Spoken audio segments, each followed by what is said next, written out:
नमस्कार, स्वागत है आपका भीम न्यूज इंडिया, देश के सबसे प्रमुख और विश्वसनीय चैनल में। आप देख रहे हैं भीम न्यूज इंडिया। नमस्कार, मैं आपके साथ हूं। आइए जानते हैं आज की ताजा अपडेट्स। देश और दुनिया में क्या चल रहा है उसकी पूरी जानकारी लेकर हाजिर हैं। सबसे पहले बात करते हैं आज के मुख्य समाचार की। भीम न्यूज इंडिया देख रहे हैं विनय कुमार सिंघल के साथ। मीनाक्षी नटराजन का राज्यसभा नॉमिनेशन रद्द होने पर उनके द्वारा इलेक्शन कमीशन ऑफ इंडिया पर गंभीर आरोप लगाए। उनका कहना था कि ये सारे मिले हुए हैं। साथ ही उन्होंने स्पष्ट किया कि पार्टी मेरे साथ थी, है और रहेगी। देखिए भीम न्यूज इंडिया की रिपोर्ट। वीडियो थोड़ा लंबा होने वाला है, लेकिन इससे आपकी समझ में आ जाएगा कि किस प्रकार से, किन कारणों से मीनाक्षी नटराजन का मध्य प्रदेश में नॉमिनेशन रद्द हुआ है। प्लीज़ हमारे चैनल को यूट्यूब पर सब्सक्राइब कीजिए, बने रहिए हमारे साथ। मध्य प्रदेश में एक जगह थोड़ी बात की और जगह बात नहीं की, क्योंकि मैटर सब जुडिस था। दो जगह अदालतों में ये मैटर चल रहा था, तो ऐसे में बोलना अच्छा नहीं माना जाता है, ठीक नहीं माना जाता है, इसीलिए मैंने उस पर कुछ नहीं कहा। अब मैं आपको थोड़ा विस्तार से सारी बात बताऊं।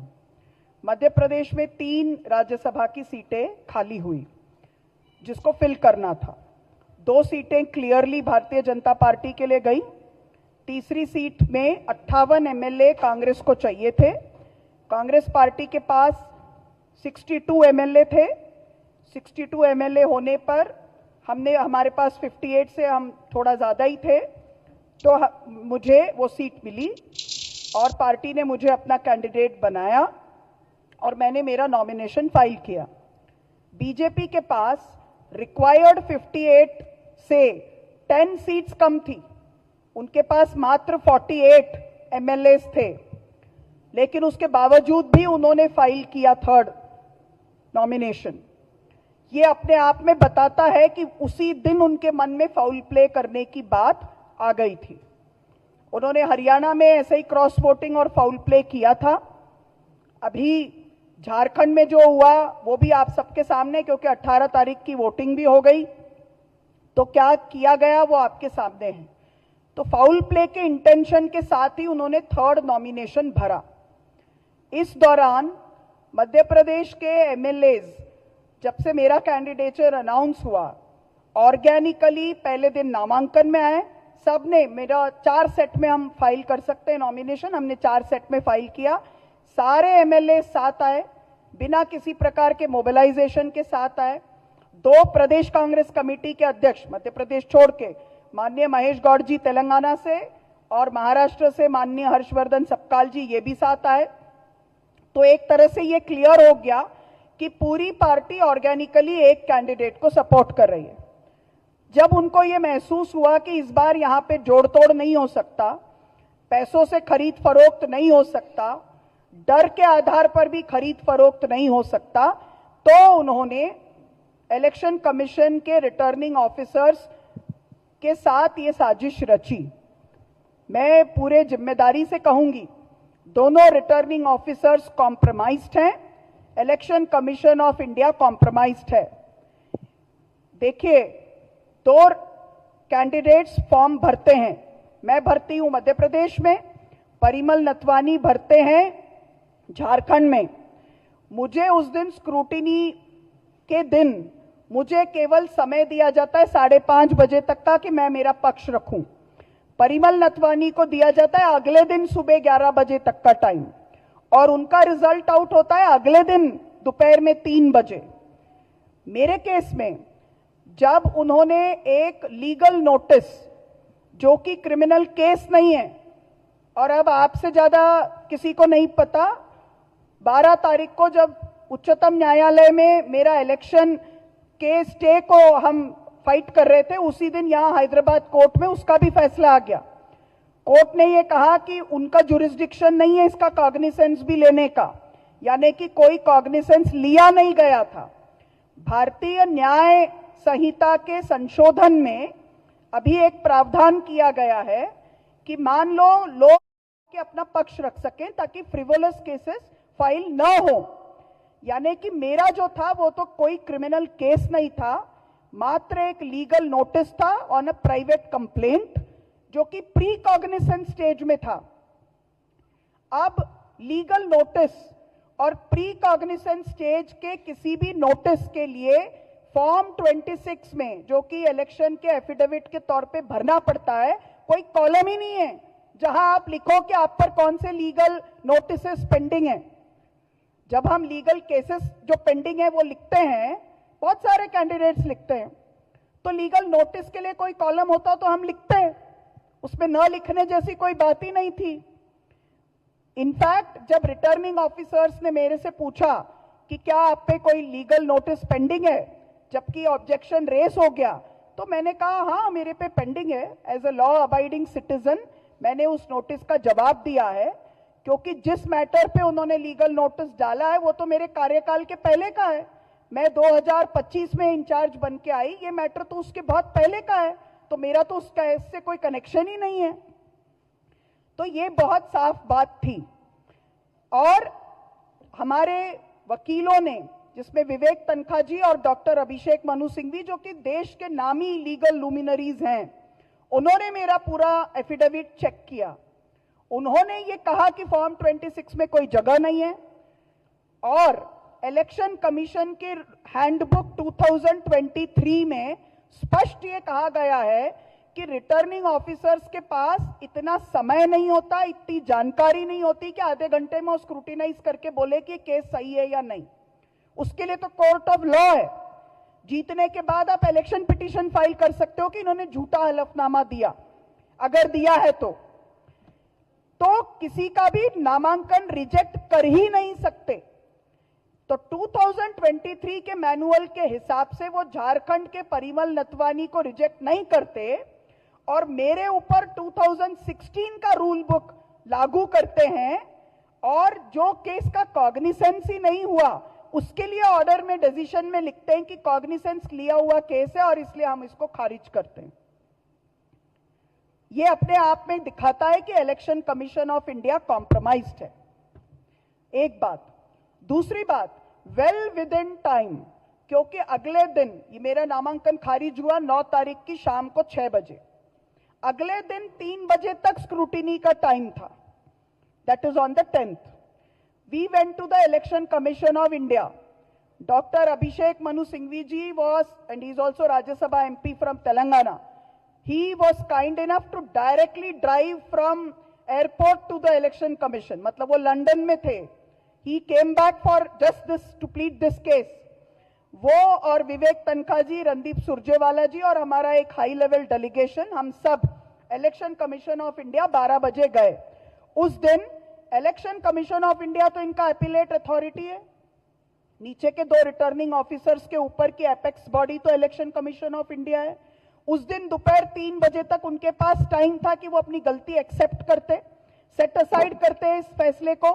उन्होंने पूरा दिन टाइम वेस्ट किया जानबूझ के। It was a delay tactics. जब रात को 10 बजे तक भी ना उन्होंने एक्सेप्ट किया ना रिजेक्ट किया, फैसला ही नहीं दिया।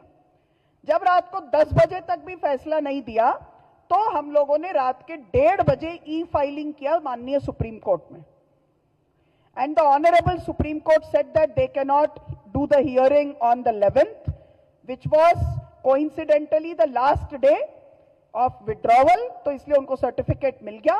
12th को उन्होंने हियरिंग किया। दे डिड नॉट से कि ये सही है या नहीं, उन्होंने केवल टेक्निकलिटी पे कहा कि क्योंकि अब ये मामला सर्टिफिकेट दिया जा चुका है तो अब आपको इलेक्शन पिटीशन फाइल करना पड़ेगा, जो कि हम फाइल करने वाले हैं हाई कोर्ट मध्य प्रदेश में। सेम डे 12th को अध्यक्ष जी जानते हैं यहां वो केस की सुनवाई हुई, जो कि एक लीगल नोटिस था, और जज ने कहा कि ये कोर्ट का तो जुरिस्डिक्शन ही नहीं है इसको कॉग्निसेंस लेने का। Exact words are these, this court does not have the jurisdiction to take cognizance of this matter. तो यानी कि कॉग्निसेंस पहले ही नहीं था, और रिटर्निंग ऑफिसर्स अपने डिसीजन में लिखते हैं कि कॉग्निसेंस लिया जा चुका था इसलिए ये केस है, और आपने क्रिमिनल केस छुपाया है। So this is the crux of the matter. And now about the aggrieved girl. महिला होने के नाते किसी भी दूसरी बहन के साथ कोई भी दुर्घटना होती है, मैं पूरी तरह से पीड़िता के साथ हूं, पहली बात, और पार्टी भी साथ है।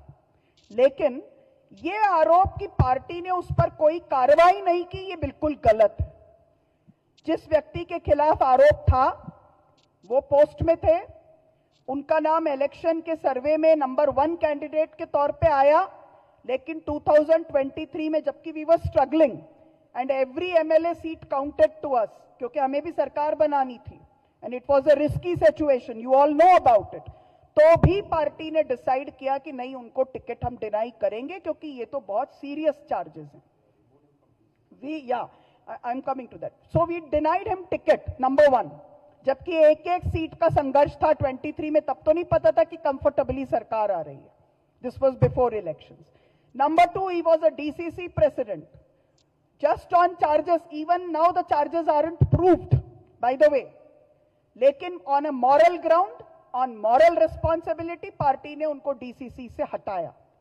Subsequently he has also been suspended from the party।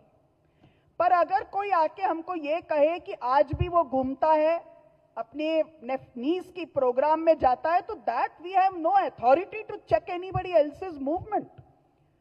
वो तो जेल से छूटे हुए व्यक्ति को भी बाद में फ्रीली घूमने की इजाजत है। उन पर अभी तक कोई चार्जेस प्रूव हुए नहीं हुए। We are not defending him, we have already taken our action, he is not now a party member. अब लेकिन वो अपने फैमिली मेंबर के किसी कार्यक्रम में जाते हैं तो ये तो चार्जेस अपने आप में बेसलेस है। इंडियन कॉन्स्टिट्यूशन व्यक्ति को देखता है, यूनिट को नहीं देखता। हम नहीं मानते कि एक की वजह से पूरे फैमिली को आप विंडिक्ट कर सकते हो, और वो भी ये तो दूर का फैमिली है। Sister has now got married, she is in a different family. तो ये चार्जेस लगाना पूरी तरह से बेसलेस है, और हम ये बात नजर मिला के कह सकते हैं कि इलेक्शन कमीशन इज कॉम्प्रोमाइज्ड, क्योंकि ये एक सीट का मामला नहीं है ना। पिछले 10 दिनों में क्या हुआ है?